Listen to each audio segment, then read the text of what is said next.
A 7-year-old girl, a world-class math problem, and an MIT professor left utterly humiliated. She was just 7, yet the MIT math professor decided to challenge her with a problem of global difficulty. For half an hour, she stood motionless, eyes locked on the blackboard, deep in thought. The professor smirked in disdain. It seemed the girl wasn't as brilliant as her grandmother had claimed. Disappointed, the grandmother sighed, took the girl's hand, and turned to leave, mumbling angrily about how ridiculous it was to throw such a tough question at a child. But then, the girl calmly said, "There's no point in solving this problem." Why did you say that?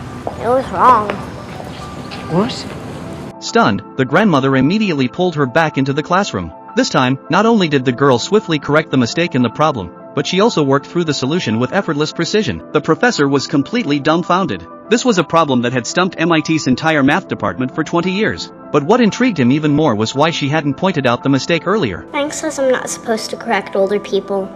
The professor let out an awkward chuckle. There was no doubt this little girl was a once-in-a-century mathematical genius, and her astonishing brilliance was deeply tied to her extraordinary background. That day, the wheels of fate began turning for her. Her name was Mary. After her mother passed away, she had been living with her uncle, Frank. He had always known she was extraordinarily gifted, but to prevent history from repeating itself, he sent her to a regular elementary school and told her to keep a low profile. But that plan fell apart on the very first day. During their first math lesson, the teacher asked a simple question: "What's 3 plus 3?" The other students eagerly raised their hands, but Mary just rolled her eyes in disdain. 3 plus 3?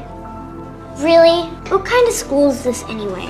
Everyone knows it's 6. At first, the teacher chuckled, dismissing her attitude as childish arrogance. He simply asked her to stand up and continue answering. But as the questions escalated from single-digit addition to double-digit, then even triple-digit calculations, Mary solved them all instantly and effortlessly. The smile on the teacher's face gradually faded. Desperate to maintain his authority, he threw out a question he didn't even know the answer to himself. Can you tell me what 57 multiplied by 135?